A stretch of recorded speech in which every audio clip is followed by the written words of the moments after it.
Good morning students. Uttarakhand की चंद dynasty हम discuss कर रहे थे और इस चंद डायनेस्टी में लास्ट हमने जो टॉपिक डिस्कस किया था वो था त्रिमल चंद।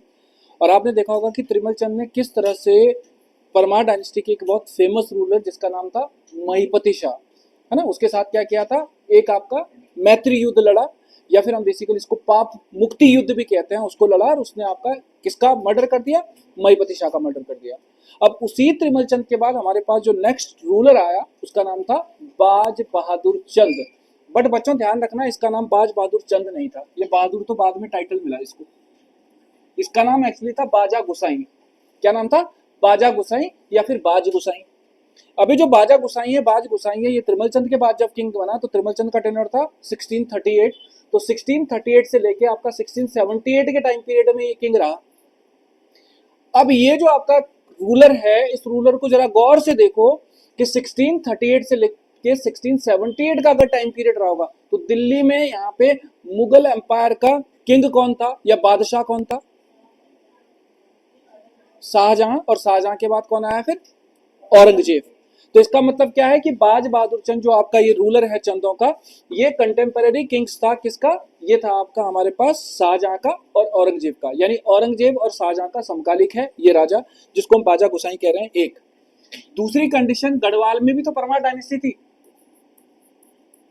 और गढ़वाल की परमार डायनेस्टी का रूलर अगर हम देखें तो 1638 से लेकर 1678 के बीच में कौन रहा होगा? है पृथ्वीपति शाह, है ना। तो यहाँ पे आपका कर्णावती, कर्णावती के बाद पृथ्वीपति शाह, तो पृथ्वीपति शाह। अब देखो यहाँ पे क्या हुआ, इसके बारे में बात करते हैं। तो सबसे पहले हम इस पर्सन को देख तो ले कि ये पर्सन था कौन एक्चुअली। त्रिमल चंद के बाद जो नेक्स्ट रूलर था उसका नाम, जिसका नाम मैं बाज गुसाई बता रहा हूं, ये बाज गुसाई था son and successor of Nilu गुसाई।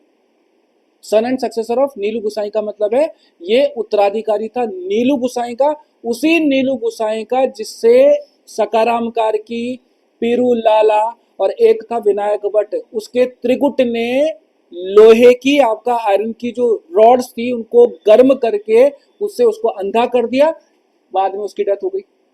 तो नीलू गुसाई जिसको आपका अंधा करके मार दिया था उस त्रिकुट ने, उसका बेटा था ये।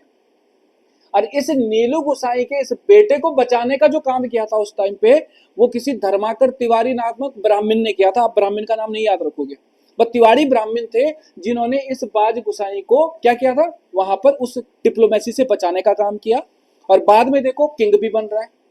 तो अब यहाँ पर ये जो पर्सन है ये कर क्या रहा है? ये एक ऐसा पर्सन है जो बहुत बड़ा डिप्लोमेटिक रूलर है, एक कूटनीतिक शासक है। उसको पता था कि अगर वो मुगलों के साथ क्या करेगा, आपका बैर लेगा, मुगलों के साथ अगर फ्रेंडशिप नहीं करेगा तो मुगल से आपका चैलेंज मिल सकता है। यही रीजन था कि मुगल्स के साथ फ्रेंडली आपका उसने पॉलिसीज को आपका इम्प्लीमेंट करने का काम किया, ठीक है। और वो इम्प्लीमेंटेशन कैसे होता है हम आगे देखते हैं। अब देखो यहाँ पर इस पार्ट पे आप अगर देखते हो तो 1654-55 का टाइम पीरियड है, और 1654-55 में आपको पता है कि 1654 से 55 के बीच में शाहजहां था आपका मुगल बादशाह, और मुगल बादशाह शाहजहां ने गढ़वाल के किंग पर, जिसका नाम क्या था, महिपति या पृथ्वीपति शाह, पृथ्वीपति शाह, उस पर अटैक कर दिया। तो पृथ्वीपति शाह पे जब अटैक किया शाहजहां ने, तो शाहजहां ने जिस कमांडर को भेजा था उसका नाम था खलील उल्लाह खां।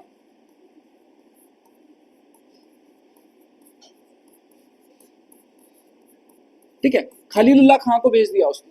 किसने भेजा ये शाहजहां ने भेजा है। किसको? खलीलुल्लाह खां को। कहां भेजा है? देहरादून की दून वैली में भेजा है। और कौन था इनका साथ देने वाला? बच्चों यहां पर अगर मैं जाता हूं तो सिरमौर की तरफ जाता हूं, सिरमौर का जो प्रशासक था उसका नाम था मानधाता प्रकाश। मानधाता प्रकाश। अब इस सिरमौर का शासक क्यों साथ दे रहा है मुगल्स का? ये इसलिए साथ दे रहा है क्योंकि तुम्हें पता होगा कि पृथ्वीपति शाह और पृथ्वीपति शाह से पहले महिपति शाह, ये जो किंग्स थे इन्होंने सिरमौर के कई एरियाज भी तो कैप्चर कर लिए थे। महिपति शाह तो एक ऐसा रूलर था जिसके बारे में कहते हैं कि इसने सतलज रिवर तक अपना जो टेरिटरी थी वो उसको एक्सपेंड किया। तो इसका मतलब है उसने सिरमौर जैसे एरिया भी तो कैप्चर किए होंगे। तो जैसे ही अब सिरमौर के किंग को लगा कि भाई महिपति शाह नहीं रहा, ठीक है, तो अब उसके बेटे को डिस्टर्ब करो, तो उसने ये सोचा कि कम से कम जो अपने एरिया है उनको तो कैप्चर कर लूं, मैं रिकैप्चर कर लूं। तो यहाँ पे खलीलुल्लाह खां यानी आपका कौन, शाहजहां का सेनापति, शाहजहां का कमांडर, और दूसरी तरफ से आपका सिरमौर का मानधाता प्रकाश क्या कर रहा है, यहाँ पर मुगलों का साथ दे रहा है। तो शाहजहां के साथ मिलकर खलीलुल्लाह खां, मानधाता प्रकाश ने क्या कर दिया, इस परमार डायनेस्टी किंग को, जिसको मैं पृथ्वीपति शाह कह रहा हूं, उस पर अटैक कर दिया। और पता नहीं क्यों पृथ्वीपति शाह ने आपका बिना किसी आपका रेजिस्टेंस के क्या कर दिया, इस बैटल में आपका हार मान ली। बैटल लवर रूलर था पृथ्वीपति शाह, लेकिन कहते हैं कि इस बैटल में पृथ्वीपति शाह की हार हुई। और पृथ्वीपति शाह की हार के पीछे जो सबसे बड़ा रीजन निकल के आता है वो यही निकल के आता है, जिसका नाम था बाजा गुसाई। मैंने कहा ना कि इसके हार्मोनियस रिलेशनशिप थे किसके साथ, मुगलों के साथ। तो शाहजहां को सोचो कि ये सपोर्ट दे रहा है इस बैटल में देहरादून की वैली पे अटैक करते हुए, तो शाहजहां को साथ देने वाला जो लोग थे उन लोगों में आपका कौन हो गया, एक तो कमांडर ही हो गया, एक आपका सिरमौर का मांधाता प्रकाश हो गया, और एक चंदों का कौन हो गया, बाज बहादुर चंद हो गया। बाज बहादुर भी नहीं कहेंगे, बाज गुसाई कहेंगे। बाज गुसाई ने आपका देहरादून में वेल्लोर दिखाया, किसके अगेंस्ट, परमार आर्मी के अगेंस्ट। कई लोगों को मार डाला उसने।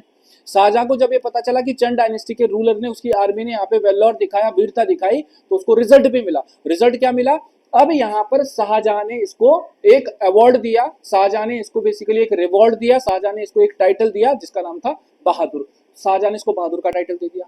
यहाँ तक कि कुछ लोग तो ये भी कहते हैं कि शाहजहां ने इसको एक रॉयल नगाड़ा यानी एक शाही नगाड़ा भी गिफ्ट में दिया था, एक घोड़े के साथ।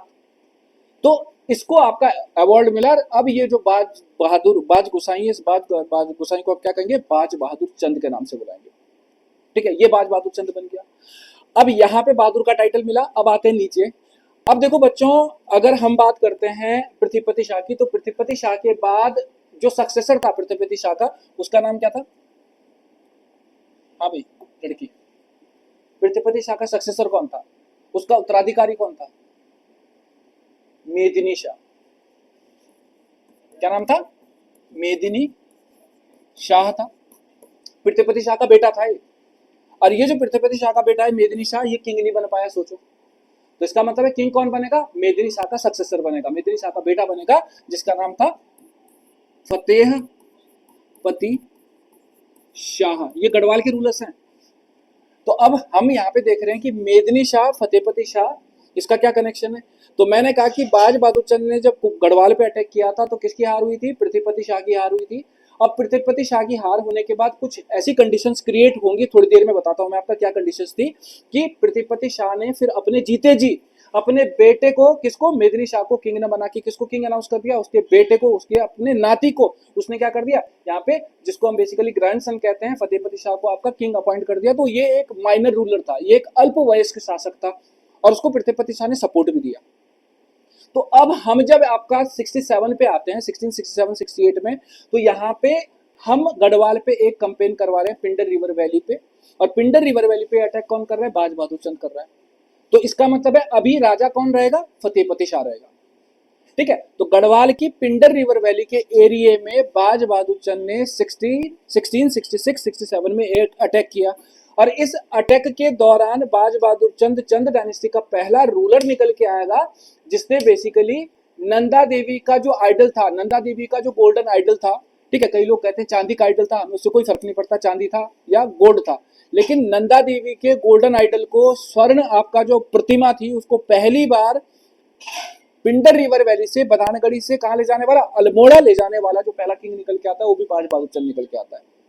तो डेफिनेटली बाज बहादुर चंद ने 1667-68 में गढ़वाल के एक फेमस किंग को, जिसका नाम था फतेहपति शाह, उसकी आर्मी को डिफीट दी। और उसको आर्मी को डिफीट देने के बाद वो नंदा देवी, जो उनकी कुल देवी भी हुआ करती थी, उसको लेके वो कहां पहुंच गया, अल्मोड़ा पहुंच गया। अल्मोड़ा के मल्ला महल में किसने बनाया था,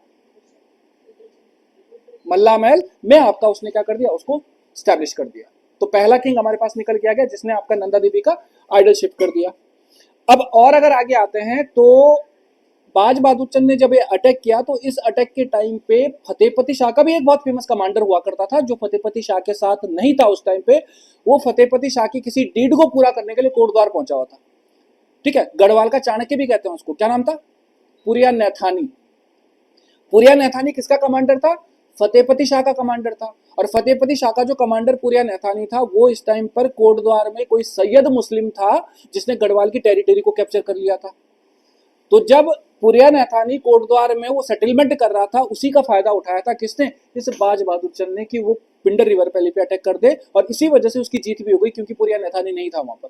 राइट, तो ये हमारे पार्ट हो गया इसका। दूसरी कंडीशन की अगर हम बात करते हैं बच्चों, तो और नीचे जो हमारे पास स्लाइड आती है, उस स्लाइड में आते हैं यहाँ पर। चंदों का एक ऐसा किंग जिसका एम्पायर सबसे बड़ा था, जिसका किंगडम सबसे बड़ा था, वो कौन था? बाज गोसाई बाज बहादुर चंद था। अगर मैं कहूं कि चंदों का वो किंग जिसका टेन्योर सबसे बड़ा था, वो कौन था?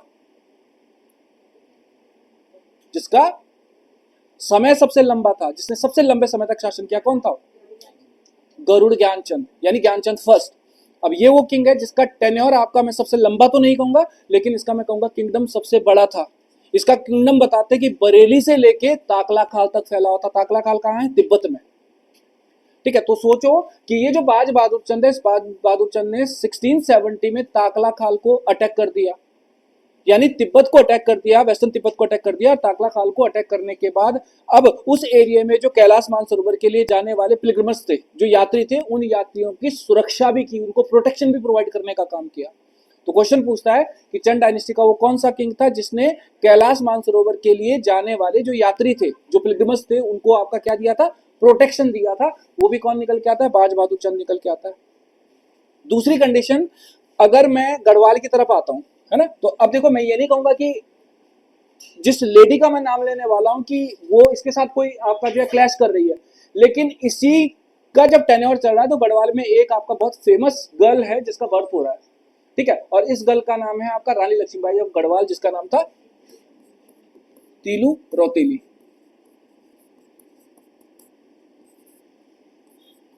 तीलू रौतेली, इसका बर्थ हुआ था 1661 में, का सॉरी है 1661 में 8 अगस्त।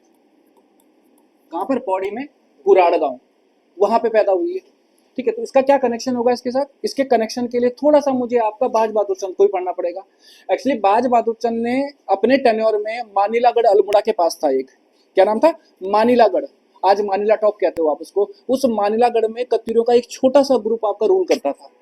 वो बेसिकली इन्हीं के आपका फ्यूडल्स थे, लेकिन ये क्या चाह रहा था? ये उस फ्यूडलिज्म को भी खत्म करना चाह रहा था। तो बाज बहादुर चंद ने मानिलागढ़ के अल्मोड़ा के कत्यूरियों को डिफीट दे दी, और उनको डिफीट देने के बाद वो मानिलागढ़ के जो कत्यूरीज थे वो बेसिकली क्या कर रहे हैं? अब अल्मोड़ा से जाके शेल्टर ले रहे हैं, किस तरफ? इस तरफ। किसकी तरफ?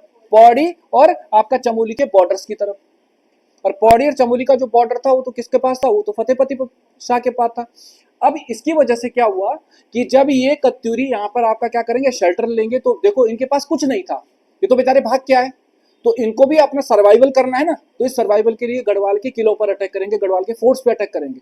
और गढ़वाल के फोर्ट्स पे अगर अटैक करेंगे तो डेफिनेटली गढ़वाल के जो किंग हैं वो भी अपने कमांडर्स को इनके अगेंस्ट भेजेंगे। आपने नाम सुना होगा गौरला रावत, नाम सुना है? नहीं सुना है? भूप सिंह रावत का नाम सुना है? कौन था?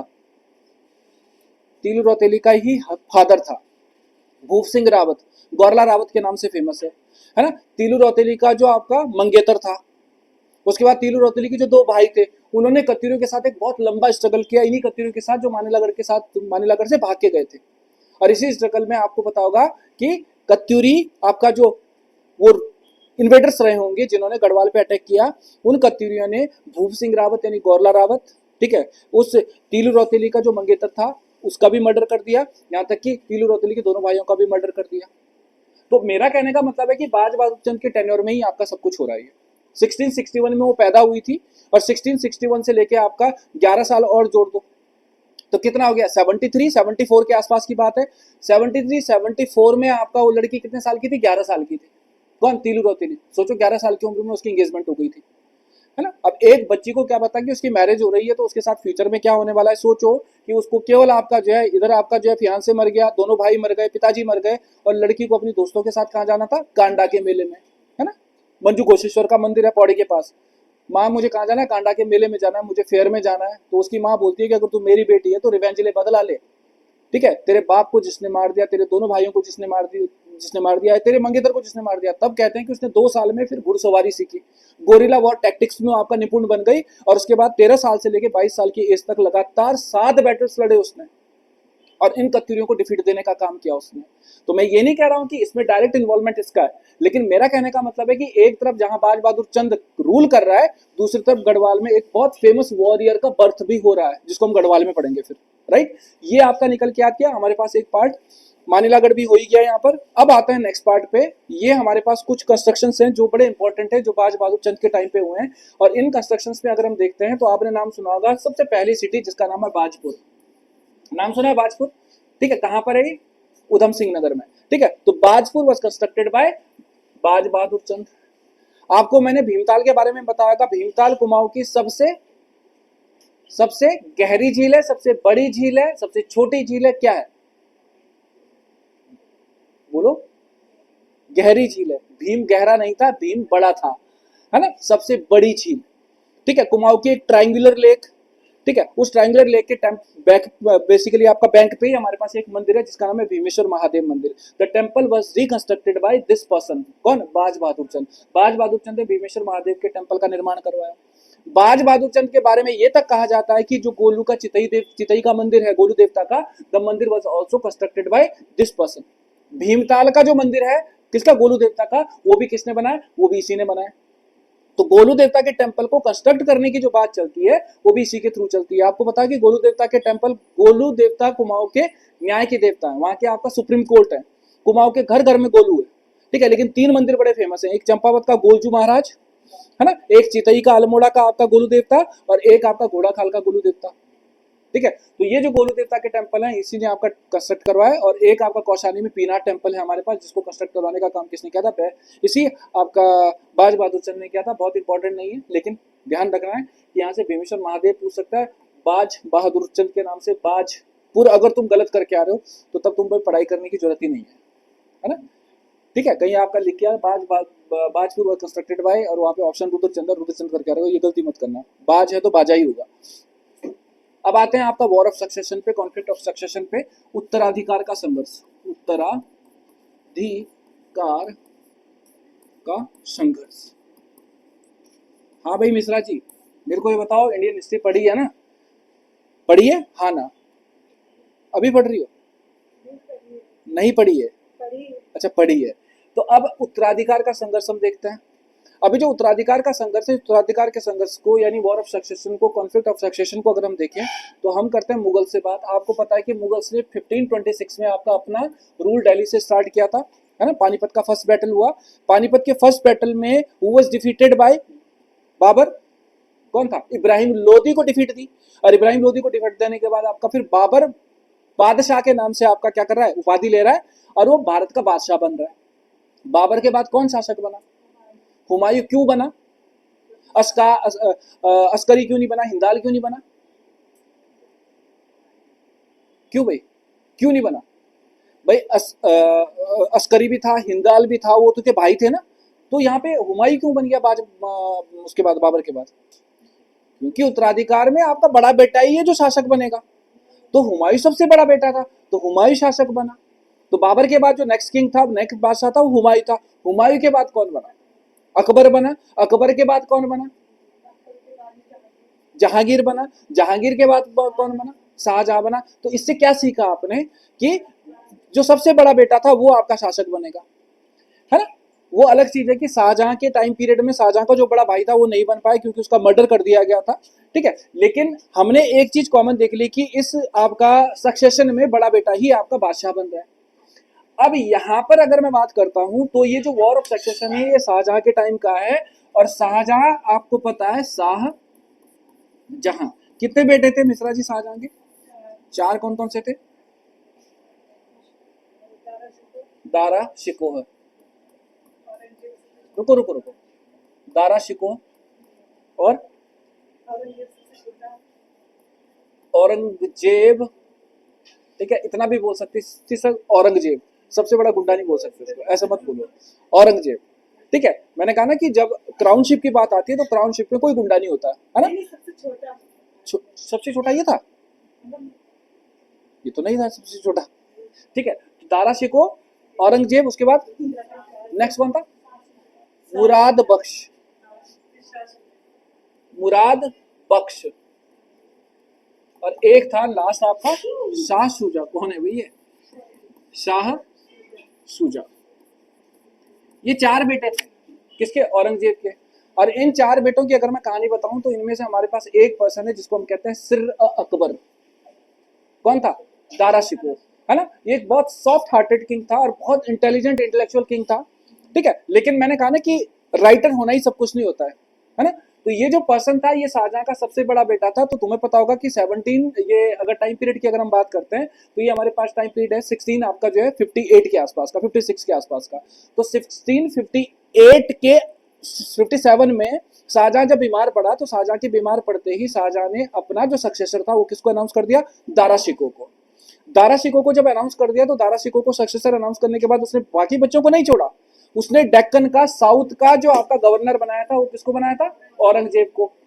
इस तरफ किसको बनाया था, बंगाल की तरफ मुराद को। और इधर से आपका किसको बना दिया, शाह सूजा को बना दिया। ये बना दिया, सबको आपका गवर्नर बना दिया अलग अलग एरिया का। लेकिन मैंने कहा कुछ लोग होते हैं आपका महत्वाकांक्षी, इन्हीं में से आपका सबसे बड़ा महत्वाकांक्षी जो आपका शासक था वो था आपका औरंगजेब। औरंगजेब नहीं चाहता था कि उसका बड़ा भाई दारा शिकोह शासक बने। यही रीजन था कि औरंगजेब ने आपका कंट्रोवर्सी की, इंटरनल कॉन्फ्लिक्ट किए और इसमें अपने भाइयों को अपने साथ यूज किया, ठीक है। उसने शाह सूजा को आपका सबसे पहला जो विद्रोह किया था वो शाह सूजा ने ही किया था, ठीक है। उसकी जब डिफीट हुई तो वो आपका बेसिकली भाग गया। उसके बाद औरंगजेब ने मुराद को अपने साथ ले लिया और मुराद को अपने साथ लेने के बाद उसने ये कहा कि हम क्या करेंगे, शाह सूजा को डिफीट तो दारा शिकोह को डिफीट देंगे और दारा शिकोह को डिफीट देने के बाद जो आपका किंगडम होगा उसको आधा आधा बांट लेंगे। यही प्लान था। और औरंगजेब की जो आड़ थी वो औरंगजेब को ही पता थी, वो क्या बोल रहा था क्या कर रहा था वो औरंगजेब ही जानता था। तो उसने पहले तो अपने भाइयों का यूज किया और उसको यूज करने के बाद अपने भाइयों को भी निपटा दिया और भाइयों को निपटाने के बाद खुद वो आपका बादशाह बन गया। तो ये जो उत्तराधिकार का संघर्ष है, ये जो वॉर ऑफ सक्सेशन है, इस वॉर ऑफ सक्सेशन में टोटल अगर मैं फर्स्ट से लेकर लास्ट तक बैटल लेता हूं तो टोटल 5 बैटल्स आते हैं, ठीक है। लेकिन जो पहला बैटल था वो शाह सूजा का था, तो कई लोग उसको इंक्लूड नहीं करते हैं उसमें। तो मेरा कहने का मतलब है कि 1658 से लेके 59 के बीच में लगभग 1.5 साल में वॉर ऑफ सक्सेशन के कितने बैटल हो गए आपके, टोटल 5 बैटल हो गए। और इन बैटल्स में आपका कहीं ना कहीं लास्ट जो विक्ट्री हुई थी वो किसकी हुई थी, वो औरंगजेब की हुई थी। तो इन्हीं में से एक बैटल निकल के आता है, ये सीरीज में बैटल है, ठीक है। 57, 58, 58, 58, 59, ठीक है। 57, 50, ठीक है, 56, 57, 57, 58, 58, 59, ये 59 वाला ही है। ये बाकी 58 के बैटल हैं तीनों, मतलब 1.5 साल में सारे बैटल हो गए। और इन बैटल में ओवरऑल आपका जो सबसे पावरफुल किंग निकल के आता है, बादशाह निकल के आता है, वो औरंगजेब निकल के आता है। इसमें से एक है जो मैंने हाईलाइट किया है जिसका नाम है बैटल ऑफ सामूगढ़ी। क्योंकि इससे मैं ये नहीं कह रहा हूँ कि उत्तराखंड में हो रहे हैं, कुछ बंगाल में हो रहे हैं, कुछ आगरा के पास हो रहे हैं, जो भी हो रहे हैं, लेकिन ये जो बैटल है इन बैटलों में एक ही है जो आपका हाईलाइट करना है, वो है आपका सामूगढ़ी। और सामूगढ़ी का जो बैटल था 1658 का, इस सामूगढ़ी के बैटल में दारा शिकोह वाज डिफीटेड। किसने डिफीट थी, औरंगजेब ने। औरंगजेब ने दारा शिकोह को डिफीट दे दी और दारा शिकोह को भी लग गया था कि अब उसका समय अंत निकट है। तो हर बाप यही चाहता है कि चलो मैं तो चला जाऊं लेकिन मेरा बच्चा किसी तरह से बच जाए। तो दारा शिकोह की भी यही अप्रोच थी और दारा शिकोह ने सामूगढ़ी के बैटल के बाद डिसाइड किया कि वो अपने बेटे को, जिसका नाम था सुलेमान शिकोह, इसको बचाएगा। और इसी सुलेमान शिकोह को फिर दारा शिकोह ने कहां की तरफ भेज दिया, उत्तराखंड की तरफ भेज दिया। एक ग्रुप के साथ 26-27 लोगों का एक ग्रुप आया था और उस ग्रुप के साथ उसने उसको कहां भेजा, उत्तराखंड की तरफ भेजा। उत्तराखंड की तरफ जब भेजा तो तुम्हें पता है कि दिल्ली से हमारे लिए अल्मोड़ा ज्यादा नजदीक था और अल्मोड़ा में आपका चंद डायनेस्टी का किंग कौन था, बाज बहादुर चंद था। तो मैंने क्या कहा, बहुत डिप्लोमेटिक किंग था। इसको ये पता था कि अगर मैं शाह सूजा को क्या कर दूं, सुलेमान शिकोह को क्या कर दूं, यहाँ पे शेल्टर दे दूं, सुलेमान शिकोह को शरण दे दूं, तो उसको इसका मतलब था कि डायरेक्ट आपका चैलेंज कर दिया किसको, औरंगजेब को। तो औरंगजेब अटैक करता है, औरंगजेब तो डिफीट देता, हो सकता मार भी डालता उसको। तो उसने बड़े ही स्किल्डफुल तरीके से, बड़ी ही डिप्लोमेटिक तरीके से ये जो आपका सुलेमान शिकोह था इसको आपका काम मूव करा दिया, गढ़वाल की तरफ मूव करवा दिया। और सुलेमान शिकोह पहुंच गया गढ़वाल। सुलेमान शिकोह जब गढ़वाल पहुंचा तो गढ़वाल में सुलेमान शिकोह को शेल्टर किसने दिया, फिर पृथ्वीपति शाह ने, ठीक है, पृथ्वीपति शाह ने साथ दिया, उसने शेल्टर दिया। और इसकी वजह से पृथ्वीपति शाह का नाम भी बहुत बड़ा हो गया। क्यों, क्योंकि एक ऐसा व्यक्ति जिसको आपका सहायता चाहिए उसको सहायता दे रहा है, लेकिन ये नहीं देख रहा है वो कि किसके अगेंस्ट सहायता दे रहा है। तो बहुत बड़ा नाम हुआ। लेकिन पृथ्वीपति शाह का जो बेटा था वो एक ऐसा पर्सन था जिसको हम कहते हैं अवसरवादी। वो पाप के रहते ही किंग बनना चाह रहा था, जिसका नाम था मेदिनी शाह। तो मेदिनी शाह ने यहाँ से आपका सांठगांठ कर ली किसके साथ, औरंगजेब के साथ। और सांठगांठ जब औरंगजेब के साथ कर ली तो इसी सांठगांठ में, इसी डिप्लोमेसी में मेदिनी शाह की वजह से सुलेमान शिकोह औरंगजेब के पास पहुंच गया, जिसकी वजह से औरंगजेब ने सुलेमान सिको का भी मर्डर कर दिया। तो अब एक तरफ तो बाप क्या कर रहा था, सपोर्ट दे रहा था, है ना, किसी आपका शरणागत की, किसी आपका शेल्टर, मतलब किसी एक ऐसे पर्सन की जिसको शेल्टर की जरूरत थी, उसको शेल्टर दे रहा था। लेकिन बेटा क्या कर रहा है, बाप के अगेंस्ट लॉबिंग कर रहा है। यही रीजन था कि सुलेमान शिको, ये जो पृथ्वीपति शाह था, इस पृथ्वीपति शाह ने आपका अपने बेटे को, जिसका नाम मेदिनी शाह था, उसको उत्तराधिकार से, सक्सेशन से बाहर कर दिया। और सक्सेशन से बाहर करने के बाद मेदिनी शाह दिल्ली पहुंचा। कुछ राइटर्स के अकॉर्डिंग शाहजहां, ये औरंगजेब के कोर्ट में रहते हुए मेदिनी शाह की 2 साल के बाद डेथ हो गई, मतलब 1662 में उसकी डेथ हो गई। और एक आपका लेटर लिखा फिर औरंगजेब ने, किसको, इस पृथ्वीपति शाह को, कि वो अपने बेटे की बॉडी को यहां से उठा ले, बट ही रिफ्यूज, उसने रिफ्यूज कर दिया। तो ये जो आपका बैटल है, बड़ा इंपॉर्टेंट बैटल है। तो इस बैटल के साथ कौन आया था उत्तराखंड में, सुलेमान सिको। और उत्तराखंड के पुराने पेपर देख लो, कितनी बार क्वेश्चन आता है कि गढ़वाल का वो कौन सा किंग था जिसने सुलेमान सिको को शेल्टर दिया, गढ़वाल का वो कौन सा किंग था जिसने सुलेमान सिको को एक षड्यंत्र के तहत आपका मरवा दिया, वो कौन था, मेदिनी शाह। हु वाज द आपका किंग ऑफ कुमाऊं, जिसने आपका सुलेमान सिको को आपका कूटनीति के साथ, डिप्लोमेटिक तरीके से गढ़वाल की तरफ टिल्ट करा दिया, बैंड करवा दिया, वो आपका कौन था, पृथ्वी, ये हमारे पास बाज बहादुर चंद था। ऐसे कई सारे क्वेश्चन निकल के आते हैं। ये क्वेश्चन यहीं पे नहीं खत्म होता, है ना। आप लोगों को मैंने पढ़ा भी रखा है, जो खासकर पुराने बच्चे हैं, मेरे को ये बताओ, क्या सुलेमान सिको अकेला आया था यहाँ पे? तो सुलेमान सिको के साथ कौन आया था? 26-27 लोग आए थे, है ना। सबके नाम थोड़ी बताएंगे हम, हमें तो केवल 2 लोगों का नाम चाहिए था। कौन कौन थे वो 2 लोग? नहीं, हाँ भाई, जोर से। 2 पेंटर, वो 2 पेंटर का नाम क्या था? एक था उत्तम दास, है ना, ढोल बजाते बजाते आया था वो। कौन था? हरदास और श्यामदास। श्यामदास और हरदास 2 मिनिएचर पेंटर, ठीक है, गढ़वाल आए। और मिनिएचर पेंटर जब गढ़वाल आए, तो आपको पता होगा कि बाद में फतेहपति शाह के टेन्योर के दौरान, फतेहपति शाह के टेन्योर में वो उसके रॉयल कोर्ट के आपका तस्वीरदार बने, रॉयल पेंटर्स बने। यही तो वो पेंटर्स हैं जिनकी आपका फैमिली में बाद में एक बहुत फेमस पेंटर आएगा, जिसका नाम था मौला राम तोमर। ठीक है, ये ध्यान रखना है। अब यहां से एक काम और करना है आपको, ठीक है, क्योंकि हिस्ट्री पढ़ रहे हो तो इसका मतलब ये नहीं कि केवल उत्तराखंड की हिस्ट्री पढ़ोगे। यहाँ से थोड़ा सा सामूगढ़ी के बैटल पे और काम करते हैं। सामूगढ़ी के बैटल में एक काम तो ये हो गया कि गढ़वाल के किंग ने शेल्टर दे दिया, किसको, सुलेमान सिको को, दारा सिको के बेटे को। लेकिन जो ये सामूगढ़ी का बैटल था, इसमें तो एक तरफ तो औरंगजेब था, और औरंगजेब के अगेंस्ट कौन था यहाँ पे, दारा। दारा को सपोर्ट दिया था किसी सिख गुरु ने। यहाँ पे कौन था पीछे लास्ट? हाँ भाई, रौनक ईशानी। गुरु गोविंद सिंह 10th था। कहां पहुंच गई हो? कोई है? तो तुक्के भी कितने प्यार से बोलते हैं ना। अरे हर राय था यार, गुरु हर राय। कौन से नंबर का था? 7th गुरु था।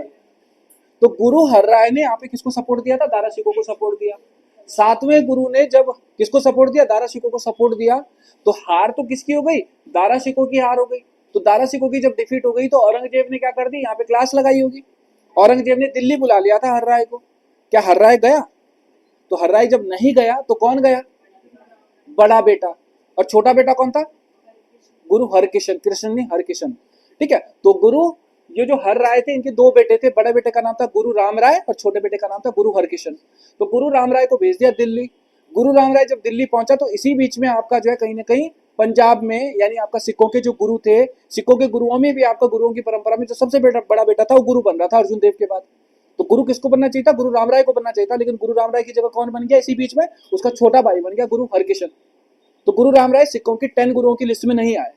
तो अब यहां से गुरु राम राय के औरंगजेब के साथ आपका फ्रेंडली रिलेशंस बने। और इन्हीं फ्रेंडली रिलेशंस का फायदा मिला गुरु राम राय को, कि गुरु राम राय को देहरादून में फिर लैंड मिली। देहरादून के 3 गांव मिले, राजपुर मिला, खुड़बुड़ा मिला, चामासारी मिला। लेकिन औरंगजेब का था क्या ये? तो ऐसे कैसे मिल गया? औरंगजेब की फ्रेंडशिप थी किसके साथ? फतेहपति शाह के साथ। तो औरंगजेब की जो फ्रेंडशिप थी फतेहपति शाह के साथ, औरंगजेब के कहने पर फतेहपति शाह ने गुरु राम राय को देहरादून में आपका लैंड दी। और गुरु राम राय को देहरादून में जब लैंड दी, तो गुरु राम राय का देहरादून आना कब हुआ? 1676 में। तो गुरु रामराय जब देहरादून में 1676 में आया तो उन्होंने क्या कर दिया, गुरु रामराय देहरादून में एक डेरा डाला और उसी डेरा से आपका क्या बन गया, देहरा बन गया, है ना। द्रोण तो पहले से था, ये कटोरा तो पहले से था, और नहीं दिख रहा है तो मसूरी जाओ सर्दियों में, है ना, या बारिश जब ज्यादा होती है तो मसूरी से जब देहरादून को देखोगे तो बिल्कुल बोल की तरह दिखेगा, एक कटोरी की तरह दिखेगा। क्यों? क्योंकि नीचे आप देख सकते हो पूरी शिवालिक रेंज दिखती है हमें, और मसूरी आपका किसका है, लेसर हिमालय का पार्ट है, लघु हिमालय का पार्ट है, तो ये कटोरी के जैसे दिखता है। तो ये था द्रोण नगरी। हमने कहा माइथोलॉजिकल कैरेक्टर से जोड़ देते हैं द्रोणाचार्य से, तो हमने इसको द्रोण सिटी कहना स्टार्ट कर दिया, ठीक है। तो देहरा कहां से आया, उस आपका जो है डेरे से आया है ना। और दून यानी द्रोण, दून तो पहले से था ये, तो देहरादून, और देहरादून से टंग ट्विस्ट करते करते करते करते आज हमने देहरादून कहना शुरू कर दिया इसको। तो ये आपको ध्यान रखना है कि सामूगढ़ी के बैटल की इंपॉर्टेंस केवल एक ही इंपॉर्टेंस नहीं है, सामूगढ़ी के आपका फ्यूचर में भी बहुत सारे रिजल्ट्स मिलने को हमें दिख रहे हैं यहाँ पर, ये आपको ध्यान रखना है। तो ये देख सकते हो दारा शिकोह का बेटा आपका जो है सुलेमान शिकोह गढ़वाल में रिफ्यूजी बन के आ रहा है, ये भी एक इंपॉर्टेंट सेक्शन निकल के आता है हमारा। किसने? अरे यार इतना मत सोचा करो, मैंने कहा ना तुम्हें कि तुम बहुत ज्यादा, अब देखो पुराना पेपर उठाया है ना आपने, जो अभी अभी पुराने पेपर, मैं बिल्कुल पेपर आपका किसी दिन देखूंगा, मैं पेपर ही आपको यहाँ पे शो करूंगा, पीडीएफ जो मेरे पास पड़े हैं। तो जो हम देखते हैं, या जब मैं यशवंत सिंह कटोच को पढ़ता हूँ या जब बाकी किताबों को पढ़ता हूँ, तो उसमें जो क्लियर मेंशन किया हुआ है कितने गांव गिफ्ट में दिए, 3 गांव गिफ्ट में दिए, और वो 3 गांव औरंगजेब के कहने पर जो दिए थे, उन तीनों के नाम तक पूछ लिए उसने एग्जाम में। तो तीनों जो नाम है वो राजपुर, चामासारी और कौन सा है, खुड़बुड़ा ही है, उसके अलावा कुछ मत करना, मैं कह रहा हूँ तुम लोगों को, है ना। अननेसेसरी हम क्या कर देते हैं, एक बात बताओ, खाने की थाली में अगर इतना पूरी थाली खाना भर लो तो क्या पूरा खाना खा पाते हो? उससे बेटर है कि खाने की थाली में इतना खाना रखो जो तुम्हारे पेट में आ पाए, है ना। हम क्या करते हैं, अति कर देते हैं, इतना सारा इकट्ठा करके कहीं नहीं जाओगे, जितना ज्यादा डेटा इकट्ठा करोगे उतना ज्यादा प्रॉब्लम होगा। उससे बेटर है कि ऑथेंटिक जो डेटा है उसको कलेक्ट करो और उसके बेस पे आपका चैनलाइज करो अपने आप को। बहुत ज्यादा करोगे, दूसरी कम से कम किताबें पढ़ो। लोग बोलते हैं ज्यादा से ज्यादा किताब पढ़ दो, मैं कहता हूँ कम से कम किताबें पढ़ो, एक किताब पढ़ो। अगर तुम्हें जिसको कह रहे हो कि सर ने तुम्हें कहा कि ये बुक पढ़ो, ठीक है, उसी बुक को पढ़ो, लेकिन तब उसको जो है बिल्कुल किसके साथ पढ़ो, डिवोटेड होकर पढ़ो। तब ये मत सोचो कि उसमें गलत लिखा है सही लिखा है, लेकिन तब उसी बीच में मैं ना वो वाली भी पढ़ता हूँ जो यूपी का पब्लिकेशन है, उसमें तो बहुत अच्छा दिया है, फिर पता चलता है कि उसमें आंसर कुछ था, इसमें कुछ था, तीसरा मैं हूँ यहाँ पे, मैं लिखूंगा नन ऑफ द अबव, इनमें से कोई नहीं। तो वो काम मत करो, एक बुक को पढ़ो, उसके अकॉर्डिंग आपका आंसर अपने आप मैच करने स्टार्ट कर देंगे। नेक्स्ट आते हैं यहाँ पर हम उद्धोध चंद पे, ठीक है। तो ये हमने आपका डिस्कस कर लिया 78 तक। अब उद्धोध चंद की अगर मैं कहानी की बात करूं तो ये जो आपका रूलर है, इस रूलर के साथ या इससे पहले जो रूलर था, इससे पहले हमारे पास कौन था, बाज बहादुर चंद था। यहां से हमें गढ़वाल पे कंटिन्यूअसली अटैक करवाने हैं। हम थोड़ा सा पीछे से चलते हैं, पीछे आपने एक किंग का नाम सुना होगा जिसने गढ़वाल पर पहली बार आक्रमण किया था, पहली बार हमला किया था, कौन था वो? चंदों का पहला किंग कौन था जिसने गढ़वाल पे हमला किया था? बछेंद्र बताएगा।